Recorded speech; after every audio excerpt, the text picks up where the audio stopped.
بسم اللہ الرحمن الرحیم۔ السلام علیکم ورحمۃ اللہ وبرکاتہ۔ اسلامیات جماعت ہفتہ میں خوش آمدید۔ میں ہوں آپ کا معلم حافظ محمد ارسلان اور ہمارا آج کا بی لفٹ ہے نمبر 31۔ تو چلتے ہیں ہم اپنے بی لفٹ کی جانب۔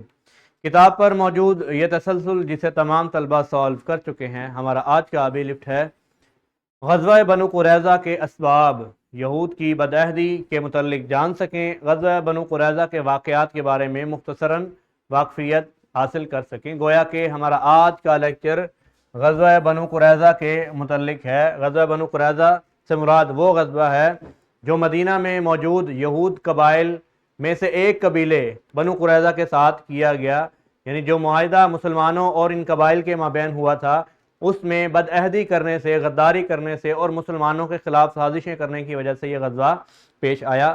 یہی ہمارا آج کا لیکچر ہے۔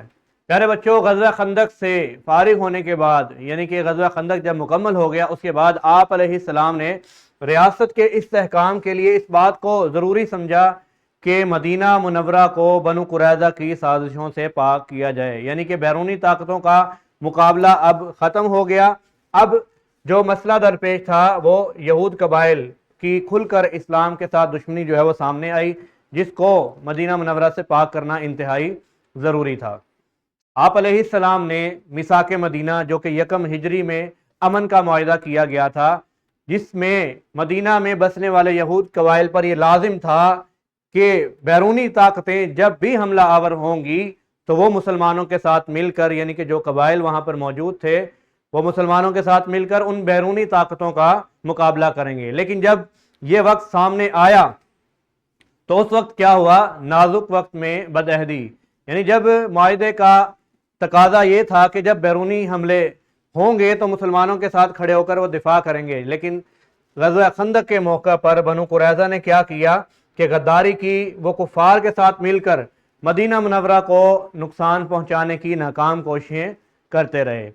آسمان سے فوری حکم الہی، آپ علیہ السلام جب غزوہ خندق سے فارغ ہوئے اور مکمل ہونے کے بعد جب آپ علیہ السلام نے ہتھیار ڈال دیے اور غسل فرمایا، اسی دوران جبریل امین علیہ السلام آئے اور آ کر انہوں نے کہا کہ اللہ کی قسم ابھی تک ہم نے ہتھیار نہیں ڈالے، لیکن آپ نے ہتھیار ڈال دیے ہیں، تو اللہ تعالیٰ نے حکم جاری کیا ہے کہ بنو قریظہ کا محاصرہ کیا جائے۔ تو آپ علیہ السلام نے بنو قریظہ کے محاصرے کے لیے پیش قدمی کا حکم دیا، بنو قریظہ کی جانب پیش قدمی۔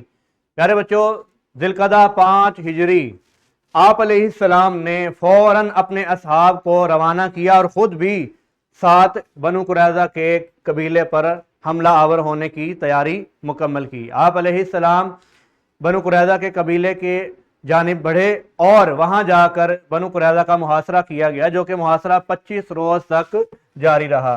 یہ محاصرہ انتہائی سخت ہو گیا اور باغیوں کو اپنے بیرونی حلیفوں سے کسی بھی قسم کی کوئی مدد نہ مل سکی۔ اس کے بعد کیا ہوا؟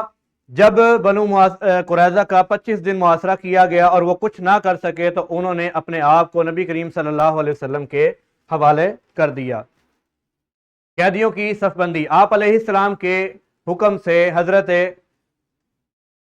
محمد بن مسلمہ انصاری رضی اللہ تعالیٰ عنہ نے چند ساتھیوں سمیت مل کر یہ عمل کیا کہ جو قیدی تھے، یعنی کہ جو باغی قیدی تھے، ان کو باندھ دیا گیا اور ایک صف میں کھڑا کر دیا گیا، جبکہ عورتوں اور بچوں کو محفوظ مقام پر پہنچا دیا گیا۔ قبیلہ اوس کی درخواست پر آپ علیہ السلام نے قبیلہ خزرج کے حلیفوں کو قبیلہ بنو قینقاع کے ساتھ نرمی فرمائی، ویسے ہی آپ پرانے حلیفوں یعنی بنو قریظہ پر بھی احسان فرمائیے۔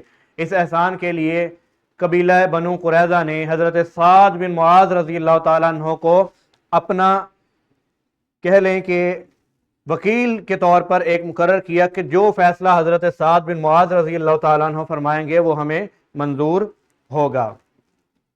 آپ علیہ السلام کی اجازت سے قبیلہ اوس کے سردار حضرت سعد بن معاذ رضی اللہ تعالیٰ عنہ کو اس معاملے کا منصف قرار دیا گیا کہ بنو قریظہ کا جو بھی فیصلہ سعد بن معاذ رضی اللہ تعالیٰ عنہ کریں گے، بنو قریظہ اسے تسلیم کرے گی۔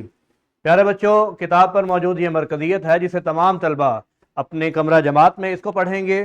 اسی طرح کتاب پر موجود یہ تدریسی جانچ جسے آپ کلاس میں ہی حل کریں گے۔ کتاب تمرین و جائزہ پر اس لیکچر سے متعلقہ یہ نکھار ہے، جسے تمام طلبہ اپنے گھر سے حل کر کے لائیں گے۔ اپنا خیال رکھیے۔